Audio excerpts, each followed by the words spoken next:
when you run, you can do it. Therefore, the digestive process for juice versus food is very different. Rapid absorption, not a lot of work. So there's not a lot of effort.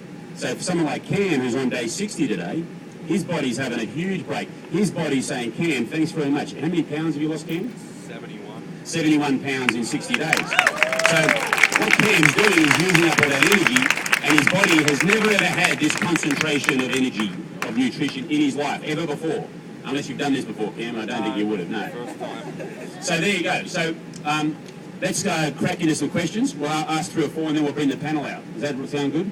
Okay, so any questions? Yes, mate. If you could make another movie, I saw you said you're not, but if you could make another movie about anything, what would it be about? That's a very good question. In fact, I've got plans to make another movie, and we're going to probably do it this year. But it won't be about me. That was the caveat up there, is it won't be about me. But it's a very good question, and what I plan on doing, believe it or not, is to go out to our 300,000 community members and actually get their ideas of what they want to see. I want to see what they're interested in, because what I'm interested in is doing a really deep dive of what goes on in the body when you do this, because I'm fascinated by how and we're getting so many incredible results with people who are getting off medication, people who are reversing heart disease, that are getting off so many pills to do with hypertension or with arthritis. So I'm really interested in drilling down as to what's going on there on that, and that I think that's interesting. But it's a very tough thing to try and and I've always said I'm not going to make a movie unless it's going to be up to par of what we've got to do at Reboot Media. So I'm going to try and make one. I'm going to get all the ideas and see. Yes. How did you clean that juicer on the road? How did I clean the juicer on the road? It's a very good question. So I had an RV following us, but the problem with the RV is it was only a small RV and the sink was too small, so we couldn't get the items under to clean them. So we actually had to attach the hose to the RV, the hose at the back, the tap, and we did that. And then we did a lot in gas stations. So a lot of the scenes you might see, if you could turn the camera around, there was a gas station there, even though it looked picturesque. We were at the back of a gas station plugging in through a power cord and using their restroom as a wash. Yes? What about protein?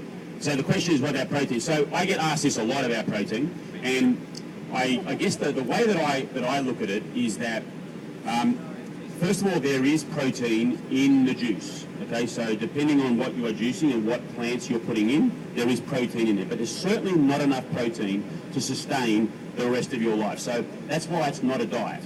So just juicing only is not a diet. Like, if anyone said to me, I'm just going to juice only the rest of my life, that's unhealthy.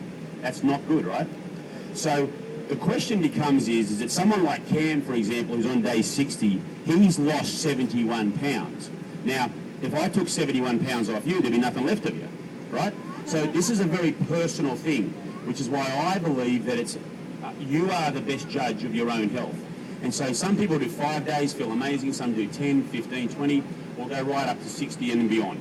So it's a personal thing. Now, what I look at is we're not out lifting weights, we're not out trying to build muscle, because during my reboot, when I lost 100 pounds in the total of the 5 months, 30% of what I lost was muscle, 70% was fat.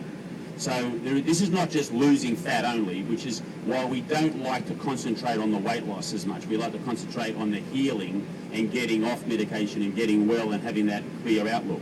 So when you went to sleep last night, you didn't have protein tablets or pills or a protein straw while you were asleep, did you, like for those 8 hours? So I look at it that there is a period where it's okay and there's a period where it becomes detrimental. So what we've got to do is each of us is find that period where we're in the safe zone before we go over into a danger zone. Does that make sense? Okay, I'll take one more question and then we'll bring the panel out. What do you consider to be good protein sources? Good protein sources? Oh, well, it's a good question. So I have this theory about looking at food, and I don't like to look at food as good or bad. I think that we tend to put things in this category, is this good for me or bad for me? And I'm certainly was really, I was like that. I was guilty of that.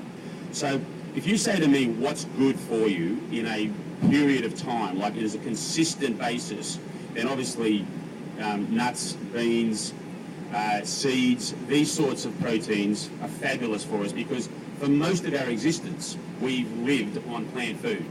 Then we started eating a bit of animal food, then we started eating a bit of whole grain where you could farm, and then only in the last 50 years, 60 years, have we actually eaten this thing called processed food, which is what we eat the most of now in terms of caloric energy. So what I say is that if you've been like basically all week going to the gym, you've been eating lots of plant food, you've been having very lean meat, if you like meat, or lean chicken, whatever, maybe 3 or 4 times during the whole week, and it's Saturday and you go to a baseball game and you want to have a hot dog and a beer with your mates, I say knock yourself out and enjoy it. And I don't say that's bad for you. I say you deserved over this period of time to have something that you enjoyed. And so I don't like to think, oh, this is bad for me. We have this guilt.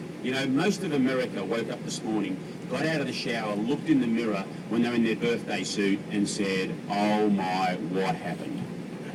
And they look at themselves and they are depressed and they beat themselves up. They say, you're a loser, you're a no-hoper. They do the side, they go, what's happening here, This is not good. The whole thing, like you saw, if anyone who's seen my other, the animation I've got on the web, you see me doing that in animated form. And so what I want people to do, or let me backtrack a second. If that was your husband or wife or your partner coming in and berating you every morning like that, they wouldn't last 5 minutes. But we do it to ourselves every day. Every time there's a mirror, we say, how bad are you? And what I find people on the reboot when they're consuming this plant food, they just feel good about themselves. They are a positive affirmation. They look in the mirror and go, wow, you're a winner. And that propagates a great day. And so for me, I'm like very much about, let's look at this thing in a big picture point. Let's not look at it. If you have a bad day or you feel like it's a bad day and you've fallen off, don't beat yourself up. There's always tomorrow to get a green juice or to get lots of nuts, beans. I mean, you guys are lucky. You have Whole Foods in your country. We don't have Whole Foods in Australia. I mean, if I lived in America, I would be eating downstairs at that bar. I'd be like a cow at the trough all the time. That's where I'd be. I don't need to go anywhere else. So that's how I sort of tend to look at it. So you want to kick off the all right, cool.